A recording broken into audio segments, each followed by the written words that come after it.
पास powers होते और उन्हीं पावर्स का इस्तेमाल करके एलजी साहब ने कल जो जेकेएस की जो अफसरान हैं उनकी ट्रांसफ़र की है।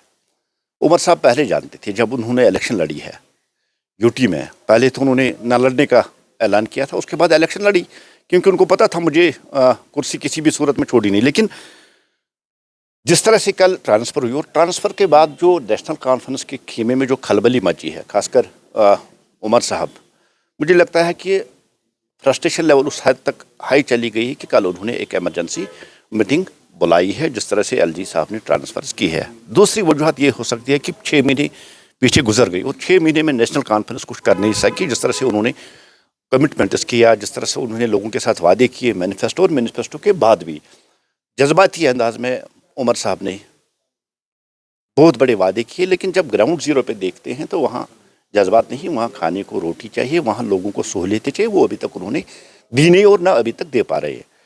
एक वो हो सकता है कि किस तरह से और 6 महीने के लिए लोगों को टाल दे, लोगों को बहकाए, लोगों को वर्गिलाए, ये एक स्ट्रेटजी शायद बना सकते हैं। लेकिन मुझे जहाँ तक लगता है कि नेशनल कॉन्फ्रेंस जिसने पूरी मेजॉरिटी से यहाँ गवर्नमेंट बनाई और लोगों ने उनको वोट दिया है, लोगों की जो प्रॉब्लम्स है, लोगों के जो इश्यूज़ है, लोग जिस तरह से एक्सपेक्ट कर रहे थे, अभी तक नेशनल कॉन्फ्रेंस डिलीवर करने में नाकाम है, फेल हुई है। यही वजह हो सकती है कि उमर साहब ने एमरजेंसी मीटिंग बुलाई है। जिस तरह से गवर्नर साहब ने कल एलजी साहब ने जो ट्रांसफर्स किए हैं, मुझे लगता है कि उमर साहब का जो ईगो है वो ईगो कहीं ना कहीं हर्ट हुआ है। लेकिन उमर साहब जानते हैं कि यूटी में एलजी साहब के पास वो पावर्स होते हैं, वो ट्रांसफ़र करा सकता है।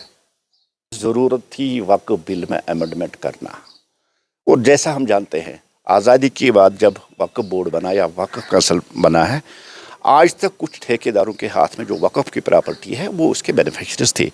जहाँ तक एक आम मुसलमान, एक पसमानदा मुसलमान, गरीब मुसलमान का ताल्लुक़ है, उसको कभी इस वक्फ प्रॉपर्टी या वक्फ की जो रेवेन्यू है उससे कोई बेनिफिट नहीं मिला है और ना आज तक वो बेनिफिशरीज के बन पाए।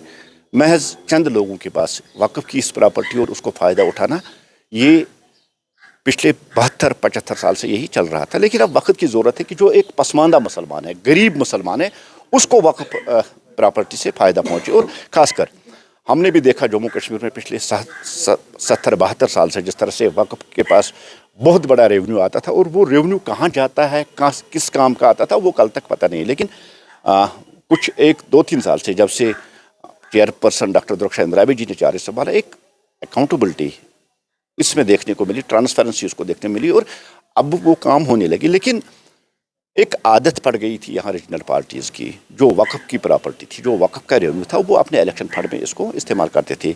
आज आपको पता है कि पिछले 70 साल में हम एक यूनिवर्सिटी नहीं बना पाए, हम एक स्कूल नहीं बना पाए, हम एक कॉलेज नहीं बना पाए, हम एक हॉस्पिटल नहीं बना पाए। वक्फ की प्रॉपर्टी कहाँ जाती थी, ये आज तक किसी के पास हिसाब नहीं थी।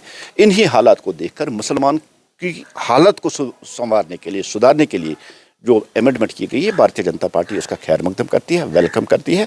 बहुत अच्छा कदम है, इससे देश भर के मुसलमानों को फ़ायदा पहुँचेगा।